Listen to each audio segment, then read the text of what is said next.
Լրատվականի ձեռքում է հայտնվել Արմավիրի մարզի Նորապատ գյուղում տեղ ունեցած աղմկարուց եռակի սպանության տեսագրությունը, որը նոր հարցադրումներ է առաջացնում դեպքի պաշտոնական եւ ոչ պաշտոնական վարկածների շուրջ։ Հիշեցնենք, որ 2026 թվականի մայիսի 26-ին Նորապատ գյուղի գերեզմանատան տարածքում տեղ ունեցած կրակոցների հետևանքով զոհվել էին 3 անձիկ՝ 64-ամյա Սաշա Բաբայանը, 43-ամյա Մայիս Բաբայանը եւ 44-ամյա Խդր Բաբայանը, բոլորն էլ ազգությամբ եզդիներ են։ Նախնական տեղեկությունների համաձայն ազգությամբ եզդի տղամարդը իր մոր վիրավորելու կենցաղային հարցերի շուրջ ցակած վիճաբանության ընթացքում կրակոցներ էր արձակել, ինչի հետևանքով 3 մարդ տեղում մահացել էր։ Դեպքից հետո կրակոցներ արձակած անձը ներկայացել էր ոստիկանության Արմավիրի բաժին։ Սակայն Արմրու լրատվականի ձեռքում հայտնված տեսագրությունը եւ համագյուղացիների պատմածը մի շարք հանգամանքների վերաբերյալ կասկածներ է առաջացնում։ Մասնավորապես տեսանյութի կադրերից երևում է, որ սկզբում դեպքի վայրում եղել է միայն առաջին զոհը։ Սպանվողը կարծես թե ձեռքերով աղերսում էր չսպանել իրեն, փորձում էր փախչել եւ թաքնվել։ Հետո ենթադրաբար համենայն դեպս տպավորություն է, որ մայրն է թաքստոցը ցույց տալիս որդուն,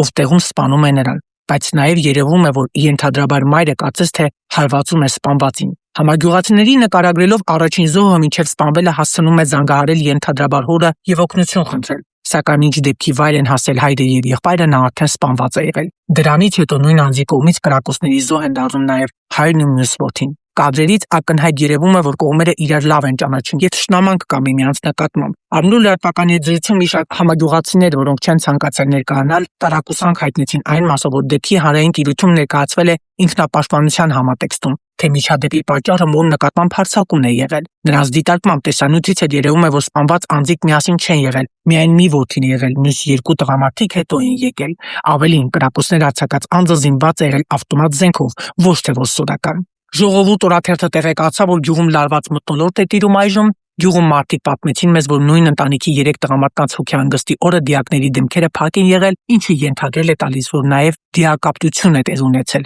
Կրակոցներից բացի վնասել են մարմինները։ Համագյուղացիների մի մասը մտավախություն ունի, որ տեղի ունեցած մեծ ողբերգությունից հետո կարող են խորանալ հակասությունները եւ չեն բացառում նաև վրեժխնդրության գործողությունների վտանգը։ Դեպքի բոլոր հանգամանքները պարզելու ուղղությամբ նախաքննությունը շարունակվում է։ Եթե իրավապահները բացի ընդդիմադիր շտաբներով զբաղվելուց նաև հանցագործությունների կանխմամբ եւ նախակախմամբ զբաղվեն, գուցե մեկ ընտանիքից 3 զոհ չէին կունենա։